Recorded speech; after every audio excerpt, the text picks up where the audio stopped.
नमस्कार दोस्तों, मैं पंकज सक्सेना आपका इस चैनल में स्वागत करता हूँ। कल हम लोगों ने मनोवैज्ञानिक मूल्यांकन, लैब टेस्ट, शारीरिक परीक्षण, मस्तिष्क रोग का निदान उपचार और भी कई चीज़ों पर, मानसिक रोग का बचाव कैसे करें, मानसिक रोग होने के जोखिम कारण क्या क्या क्या हैं, इन सभी चीज़ों पर हम कल चर्चा कर चुके हैं। दोस्तों, हमारे चैनल में हम आज चर्चा करने जा रहे हैं कि मनोविज्ञान के क्षेत्र में क्या क्या है, इन पे क्या क्या रिसर्च हुए हैं, क्या क्या बातें होती हैं, इस संबंध में आज हम चर्चा कर रहे हैं। आज हम चर्चा कर रहे हैं कि मानसिक रोग का उपचार कैसे होता है। सबसे पहले हम जो लोग डिलीट कर रहे हैं, जो लोग पीएचडी कर रहे हैं, जो लोग एमफिल कर रहे हैं, या जो लोग एमए एमएससी इन साइकोलॉजी में कर रहे हैं, या जो लोग बीए बीएससी इन साइकोलॉजी में कर रहे हैं, वो हमारा चैनल अवश्य ही देखा करें। हमारे चैनल में इस प्रकार की कई नए नए टॉपिक्स मनोविज्ञान के संबंध में हम आपके पास लाते रहे हैं और आगे भी लाते रहेंगे। जिन लोगों ने हमारे चैनल को सब्सक्राइब नहीं किया है, वो सबसे पहले हमारे चैनल को सब्सक्राइब करें और हमारे कमेंट बॉक्स में भी जो आप लिखना चाहें वो अवश्य लिखें। हमारे वर्तमान में लोकसभा चुनाव भी चल रहे हैं और अभी 2-3 चरणों के चुनाव भी हो चुके हैं। जिन लोगों ने हमारे 2-3 चरणों के चुनावों में अपना मतदान किया है, उन सभी लोगों को बहुत बहुत धन्यवाद। जो लोग आगामी 13 तारीख को भी हमारा लोकसभा का चुनाव है और हम आप सभी से अनुरोध करते हैं कि सारे काम छोड़ दो, सबसे पहले वोट दो। मतदान आपका अधिकार नहीं, एक जिम्मेदारी भी है और देश के एक जिम्मेदार नागरिक बने। दोस्तों, हमारे को एक जिम्मेदार नागरिक बनना है, एक मजबूत सरकार देश को देना है, एक देश की उन्नति के लिए हमें अपना वोट अवश्य देना है। लीजिए हम बात करते हैं मनोविज्ञान के बारे में। आज हम बात कर रहे हैं मानसिक रोग का उपचार कैसे होता है। इस पर हमारी चर्चा चल रही है कि मानसिक रोग का उपचार कैसे किया जाता है। मानसिक रोग का इलाज क्या है, मानसिक रोग के उपचार की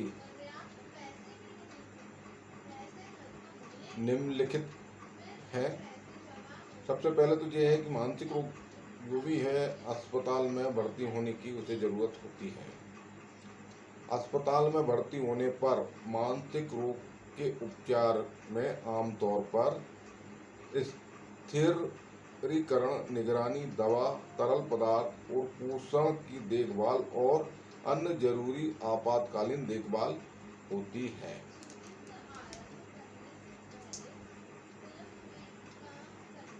एक व्यक्ति को अस्पताल में भर्ती होने की आवश्यकता होती है जब नंबर 1, उन्हें गंभीर मानसिक स्वास्थ्य के लक्षण हो।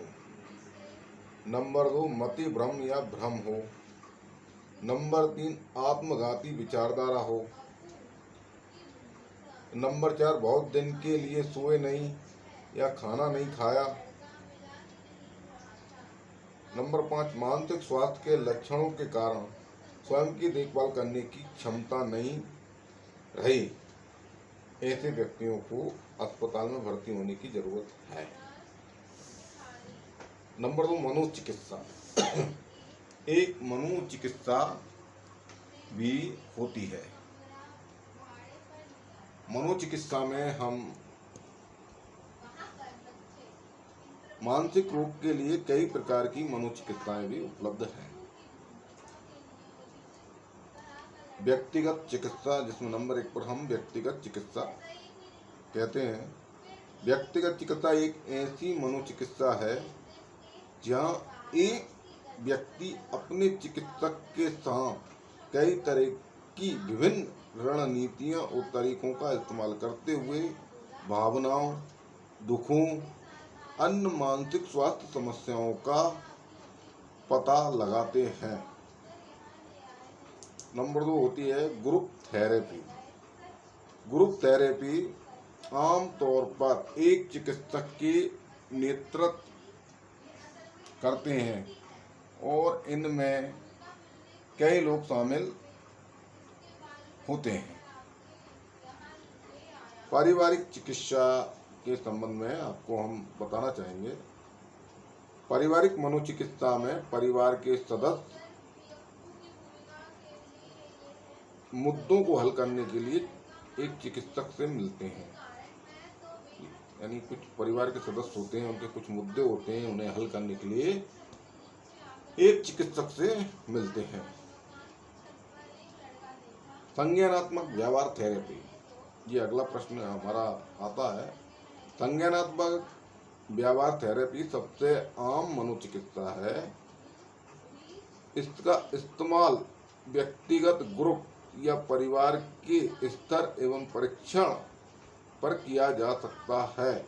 इस चिकित्सा में चिकित्सक मरीज के असामान्य विचारों और व्यवहारों को सकारात्मक विचारों से बदलने की कोशिश करते हैं। क्या करते हैं? कोशिश करते हैं। ये क्या हो गया हमारा संज्ञानात्मक व्यवहार थेरेपी, इसको बोलते हैं। डायलेक्टिकल थेरेपी, इस मनोचिकित्सा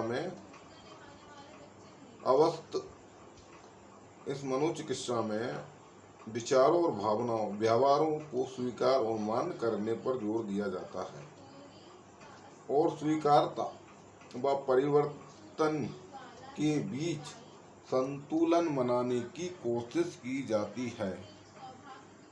संतुलन बनाने की कोशिश की जाती है, ये एक चिकित्सा में आता है। अब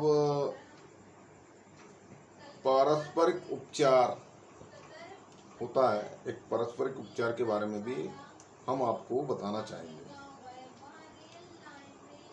पारस्परिक उपचार में लोगों के संबंधों में समस्याओं का समाधान होता है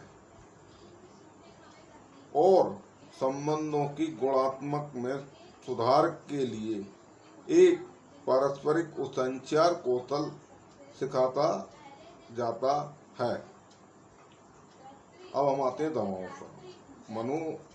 मानसिक रोगी को दवाइयाँ भी दी जाती हैं, मनोचिकित्सा भी की जाती है, अस्पताल में भर्ती भी किया जाता है। इस प्रकार की हम दवाओं में के बारे में भी आते हैं कि मानसिक रोग के लक्षण के लिए दवाओं का उपयोग भी किया जा सकता है। दवाओं का प्रयोग अक्सर मनोचिकित्सा या मानसिक रोग विशेषज्ञ के साथ संयोजन में किया जाता है।